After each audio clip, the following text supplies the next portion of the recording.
noite, bom dia, boa tarde. Mais um programa Reflexões com Nadima Schneider. Agradeço a audiência de vocês, agradeço o apoio de Carlos Schultz e seus incensos incríveis, encomendas no 11 98687 4093. Agradeço o apoio de Bar Bodega Restaurante, na esquina de Jesuíno Maciel com João Álvares Soares. Consultas comigo no 11 94 944 1425. Peço que curtam, compartilhem, comentem, inscrevam-se no canal para que o YouTube entenda que esse canal tem relevância. Escolhi para hoje falar um pouquinho sobre verdade. O que é verdade? Somos educados a falarmos sempre a verdade. Tem uma máxima que diz que a verdade vos libertará. Sim, se eu estou presa numa mentira e a verdade aparece, eu me liberto da mentira, por mais doloroso que isso seja. A minha pergunta é: estamos prontos para ouvir a verdade, seja ela qual for, em que aspecto for das nossas vidas? Tem um filme muito interessante que eu assisti no Telecine já faz um tempo. Ele se chama O Primeiro Mentiroso. É com um ator inglês, ele é muito sarcástico. E o tema é justamente esse. A história se passa no ano 2000 e alguma coisa. E ele tem um programa de TV que fala sobre o século XIII. Em determinado momento ele é demitido, porque a audiência caiu e porque não tem outro assunto para falar a não ser da peste negra. Então o público está cansado e ele é demitido. Então ele vai recolher as coisas dele e a colega dele de trabalho fala: que bom que você vai embora, eu nunca gostei de você. Mas ela fala isso com naturalidade, porque não existe mentira. Então, assistindo o filme, existem umas tiragens bem interessantes, umas colocações bem interessantes, que nós, na nossa conduta diária, evitamos dizer porque entramos naquela questão de isso não é educado, isso não é polido, isso não é adequado, isso vai magoar. Se nós realmente queremos ouvir a verdade, por que nos sentimos magoados, melindrados, desrespeitados, aviltados, quando ouvimos a verdade sobre nós? Aí tem aquela história de falar que existe a mentira branca. Mentira tem cor? Mentira é mentira. Não importa o tamanho. Então, isso é uma mentirinha. É diferente de uma fantasia. Papai Noel não existe. Mas milhões de crianças, bilhões de crianças no mundo, há anos, pelo menos 100 anos, convivem com essa lenda e depois ela é desmentida. Tem crianças que ficam mais traumatizadas com isso, tem crianças que não. Cegonha e por aí vai. Coelhinho da Páscoa. Faz parte de uma mitologia que constrói uma parte da nossa cognição, que tem a ver com a nossa imaginação, os nossos sonhos, ideais, etc. A verdade do dia a dia é essa que eu estou tentando comentar. Aí você chega e fala assim: você gostou dessa roupa? Exemplo. E a pessoa te responde: acho que ela não ficou bem em você, acho que essa cor não combina com você. E a pessoa fala: poxa, caramba, assim que você é minha amiga? Mas você perguntou. Num relacionamento, quando alguém, num relacionamento de namoro, casamento, noivado, enfim, quando uma das partes já não quer mais, por N motivos, porque deixou de amar, porque cansou, porque, enfim, esgotou, desgastou, e fala, olha, vamos parar por aqui porque eu não te amo mais. A pessoa está sendo sincera, a pessoa está falando a verdade. Mas a outra que ainda ama e que ainda quer continuar o relacionamento, como você pôde fazer isso comigo? A pessoa não está fazendo nada, ela está sendo honesta. O que você prefere? Que a pessoa te conte a verdade, nesse exemplo que eu dei? Olha, não te amo mais, a sua relação estancou, estacionou, me desmotivou e eu quero seguir meu caminho, quero que você siga o seu.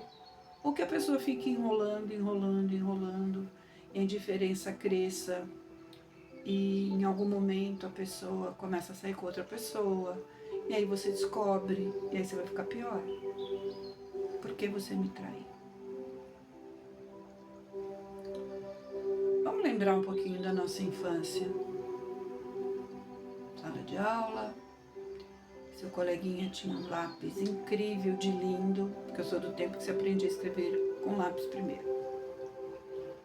Todo colorido, todo sei lá o quê. E você não tem aquele lápis. Em algum momento você, entre aspas, rouba aquele lápis só para escrever uma palavrinha lá da lição, para depois devolver. Mas aí você pegou o lápis e o seu coleguinha fala, professora, meu lápis sumiu, alguém pegou. Quem foi? Fui eu, professora. Eu só peguei emprestado, um pouquinho já ia devolver. Para a diretoria, que era assim. E aí você é acusado de roubo. Você não roubou. Ficou emprestado por alguns momentos. Mas houve um escândalo mal entendido. Você falou a verdade. Mas você leva uma advertência. Você levou advertência por pegar uma coisa que não era sua e não por ter falado a verdade. Mas na cabeça da criança pode ter ficado isso. Se eu falar a verdade, eu vou ser punido. Então eu não vou falar. Por outro lado, nós aprendemos a mentir na nossa casa. Quando eu era criança, eu morava em casa e sempre vinha em dupla. 2 homens vendendo vassoura, espanador. E eles tocavam a campainha, oferecendo vassoura, espanador. E eu lembro que uma vez minha mãe falou, se for o homem da vassoura, fala que eu não estou. Só que ela estava. Mas ela falou para dizer que não, o que é uma mentira. Eu tinha 6, 7 anos, por aí, 8 no máximo. E eu abri a porta e era o homem da vassoura. E eu muito ingenuamente falei, minha mãe mandou dizer que não está. Aí ela veio lá da cozinha. Não foi isso, ela entendeu mal. Lógico, ela quis contemporizar, mas eu, na minha inocência, falei o que realmente tinha acontecido. Não foi isso que eu disse. Ou seja, eu estava sendo a mentirosa. Então, na minha cabeça de criança, falei, não. Você que falou para eu dizer que não estava. Então, como fica a verdade? Quem não mente, seja por que motivo for, e ainda assim nós queremos a verdade, quando ela não é absoluta. E eu pergunto de novo, até que ponto nós estamos preparados para ouvir a verdade, seja ela qual for, em que aspecto for, em que área for das nossas vidas? Então, quando acontecem os términos, eles são mais dolorosos ou menos dolorosos para quem quer continuar, dependendo da expectativa daquela pessoa que levou o pé na bunda. Quando você é demitido, e é explicado a razão, você foi demitido por tal razão, porque você não se enquadrou, porque você não tem o perfil suficiente, mas você pode se esforçar, você ainda precisa estudar um pouco mais, precisa ter mais experiência nisso ou naquilo, mas nesse momento a empresa não está em condições de te dar um treinamento, enfim, ou porque você está sendo demitido porque você é bom funcionário, mas você não se socializa muito bem. E por aí, N motivos. Eles sendo verdadeiros ou não, e supondo, vamos acreditar que são verdadeiros, para que a pessoa tenha esse feedback para que ela melhore, a pessoa fica chateada. Mas se eu quero a verdade, por que a verdade, em vez de me libertar, me deixa triste? Me deixa para baixo, me deixa magoada, me deixa melindrada, me deixa com raiva.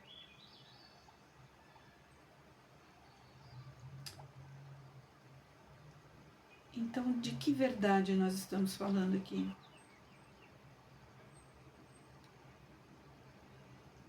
Não existe verdade absoluta, mas existe a verdade daquele momento, daquela sociedade, daquela situação, daquela cultura. Então, cada informação que nós recebemos, ela tem o seu fundo de verdade. Hoje se tem pesquisas científicas que atestam várias teorias que caíram por terra e que eram tidas como verdade até o século XIX, o século XX. Porque era até onde se tinham condições de manter uma teoria, uma afirmação,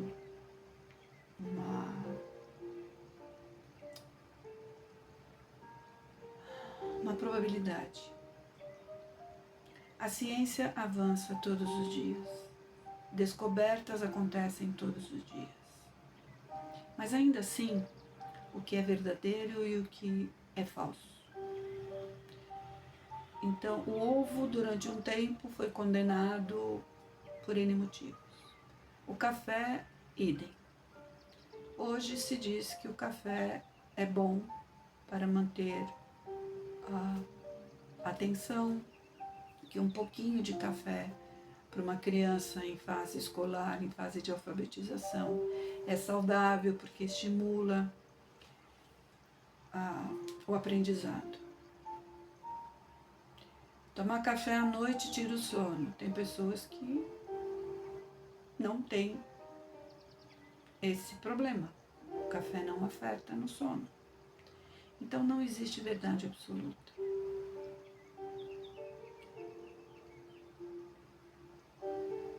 Até começo do século XX, se não me engano, tinha-se a crença de que todas as pessoas, a partir dos 40 anos de idade, começam a declinar a sua memória, seu poder de cognição e etc, etc.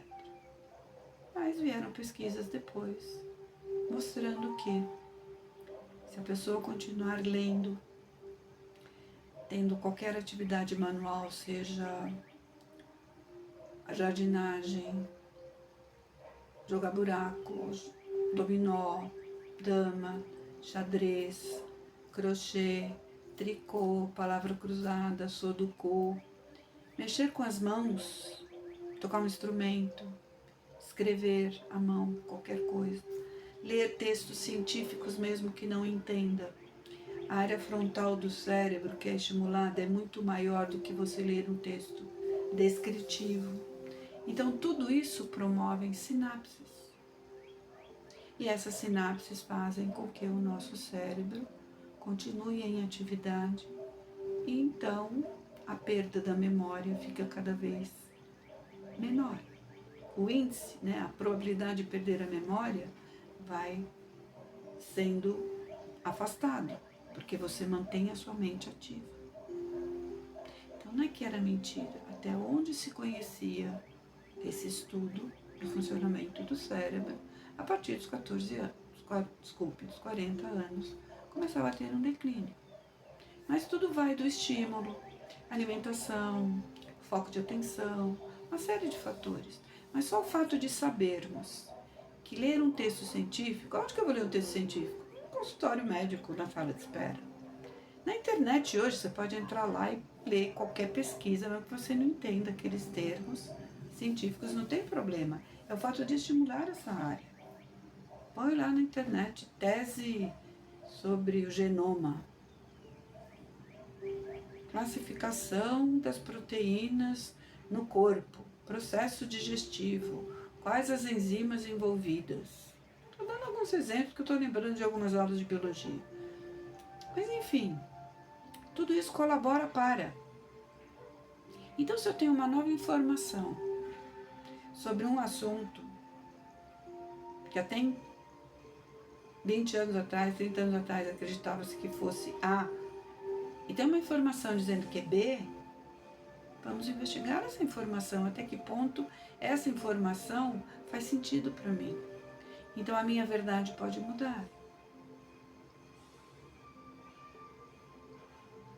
Então, certas frases, certos jargões, certos ditados, eles são repetidos porque você aprendeu daquele jeito, não reviu o conceito e continuou repetindo. Exemplo, batatinha quando nasce se esparrama pelo chão. Não, é batatinha quando nasce espalha a rama pelo chão. Então, a partir do momento que eu aprendi a frase correta, eu vou passar adiante a frase correta e não mais a frase errada.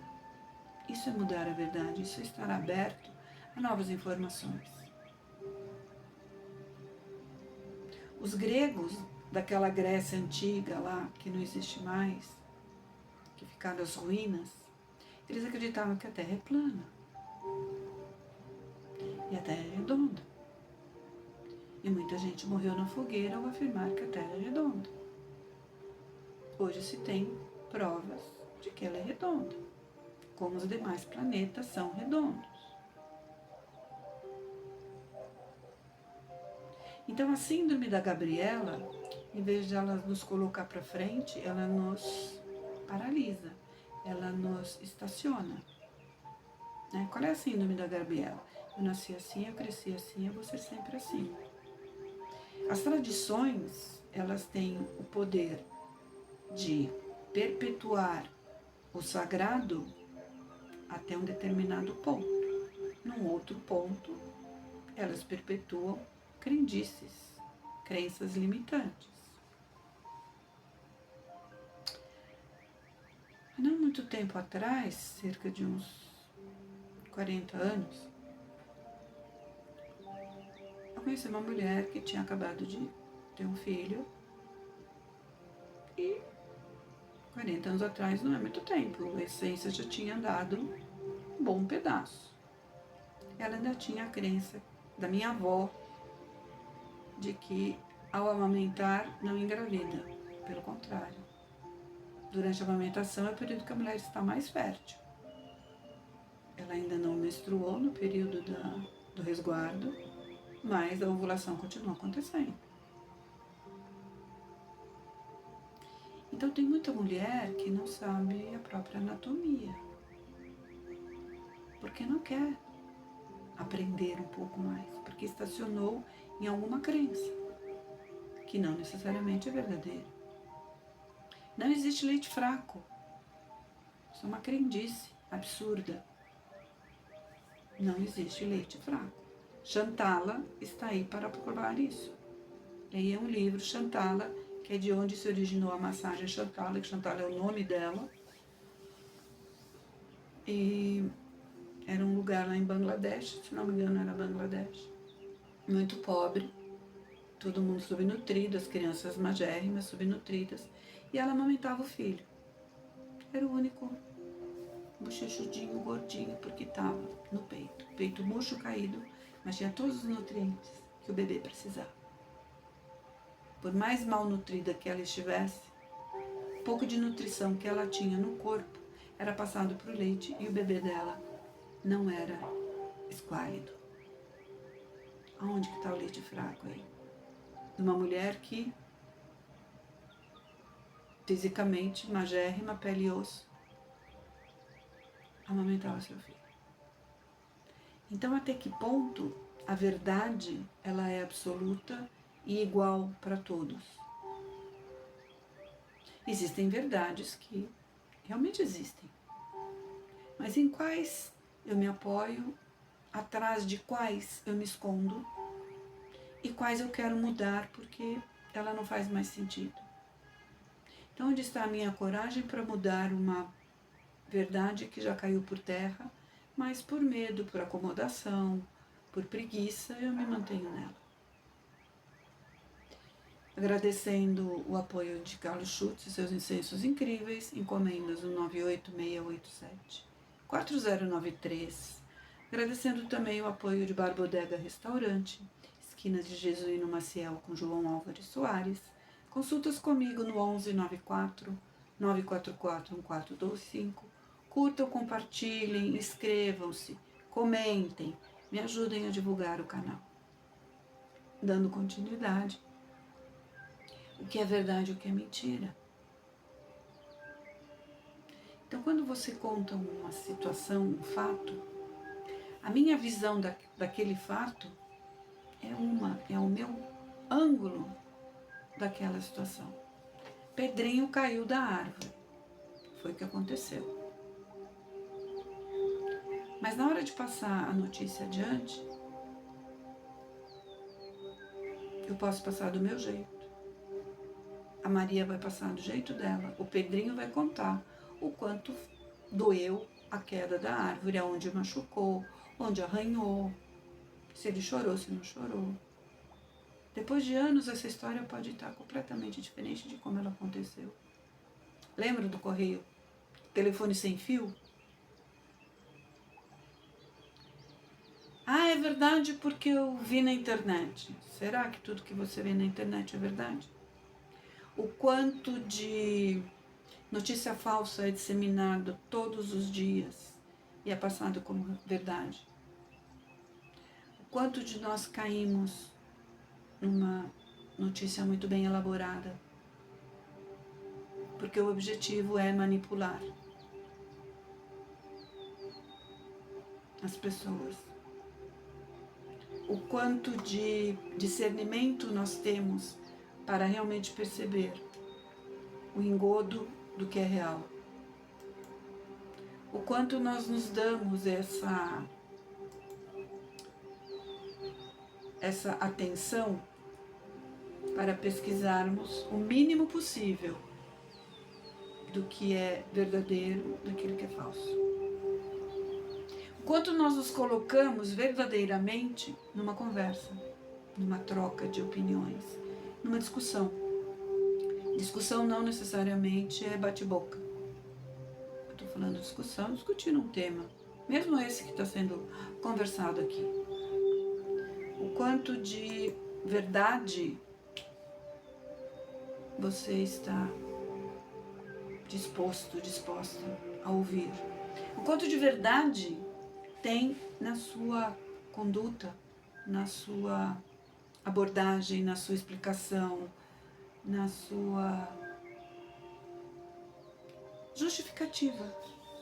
Exemplo, você tem uma reunião de amigos, mas na última hora você muda de ideia, perde o pique. Perdeu o pique e não estou mais afim de ir, estou afim de ficar em casa, chinelão, curtir um filme, ler um livro, qualquer coisa do gênero. Perdi a vontade. Aí você manda mensagem. Houve um desculpa, eu não poderei ir, surgiu um contratempo. Fiquei indisposta. Por que não dizer a verdade? Olha, gente, eu perdi o pique. Não é nada contra o grupo de pessoas. Eu perdi o pique. Por que eu não posso dizer que eu perdi o pique? Porque vai ofender, porque vai magoar, porque as pessoas não vão entender. Eu estou partindo do pressuposto que as pessoas não vão entender. Aí eu me calo, aí eu não falo, o outro não fica sabendo, e vai a distância aumentando cada vez mais. Então isso acontece muito nos relacionamentos. Porque se eu disser tal coisa, fulana vai ficar magoada e vai me responder isso. Então assim, eu construo na minha cabeça uma história que não necessariamente vai acontecer do jeito que eu construí.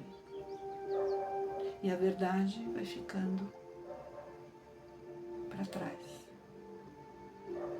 Em algum momento eu vou contar. Estou esperando o momento oportuno. Quando é o momento oportuno? É agora.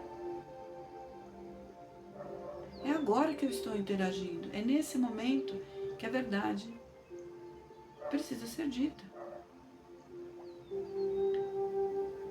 Nesse filme que eu comentei, O Primeiro Mentiroso, o personagem lá, o ator principal, que ele é demitido, ele vai ter um encontro às cegas. E é uma mulher muito bonita,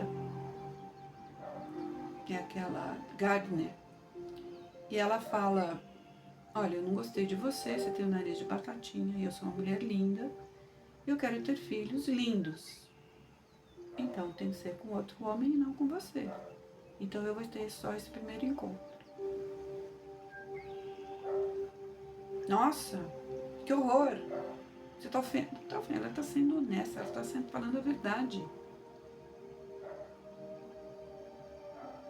Você vai para o encontro às cegas e no primeiro encontro você não vai com a cara da pessoa, não é melhor falar aquilo do que emendar desculpa? Ah, mas aí é ofensivo. Por que é ofensivo? Porque é a verdade? Ou você prefere ter um segundo encontro, um terceiro encontro e depois a pessoa sumir? Ah, porque não é educado. O que é educado e o que não é educado? A criança ela é extremamente espontânea. A criança fala a verdade, ela aprende a mentir com os adultos que a cercam. A começar dentro de casa, pai e mãe, depois na escola e por aí vai. A criança está brincando, seja qual for o brinquedo, entretida no brinquedo, lá no chão, sentada, brincando. Aí chega lá uma visita, uma amiga da mãe, uma tia, e a mãe fala: vem dar um beijo na tia. E a criança, com toda sinceridade: não. Porque o brinquedo está mais interessante. Em algum momento, aquele brinquedo vai cansar, ela irá espontaneamente dar um abraço. Mas o que a mãe faz? Vem aqui, essa educação, não seja mal educado. A criança não está sendo mal educada, ela está sendo verdadeira. O brinquedo está mais interessante do que largar o brinquedo e cumprimentar a tia. Quanto mais próximo da nossa natureza estamos, mais próximo da nossa verdade nós estamos. Quanto mais perto do social, mais falso nós somos. Usamos máscaras vários momentos do dia. Em que momento nós tiramos as máscaras? Elas são necessárias? Até que ponto? Eu lembro um fato, e minha mãe que contava isso, porque eu não lembro da cena, eu devia ter 2 anos e meio, 3, alguma coisa assim. E tinha um aniversário de uma conhecida da minha mãe. E minha mãe contava, né, que eu ia nos aniversários e já pedia o Guaraná. Já chegava pedindo o Guaraná. E ela estava me ensinando que tinha que esperar que oferecesse. Então, no trajeto todo, ela foi falando: não é para pedir Guaraná, não é para pedir Guaraná, não é para pedir Guaraná. O que não é para pedir? Guaraná. Quando chegamos no aniversário, tocamos a campainha, minha mãe tocou a campainha, a dona da casa abriu. E eu falei para ela: tia Lucinda, me dá uma cerveja? E minha mãe ficou com aquela cara. E antes que minha mãe falasse qualquer coisa, ela falou assim: mas sua filha, imagina, desse tamanho já toma cerveja? Eu falei: não, tia Lucinda, minha mãe falou para não pedir Guaraná, cerveja ela não falou nada. Ou seja, eu pedi qualquer coisa, menos Guaraná. Na espontaneidade da criança. Então, quando você tenta, né, colocar alguns limites, porque a criança precisa de limites, e socialmente é necessário que alguns limites existam, justamente para que não se crie essa ideia de indelicadeza, falta de tato, porque a criança é espontânea, quando cresce é sem educação. Então, assim, explica. Se ela tivesse, talvez, se ela tivesse dito, ó, não pede Guaraná logo que chega, espera oferecer, talvez eu entendesse.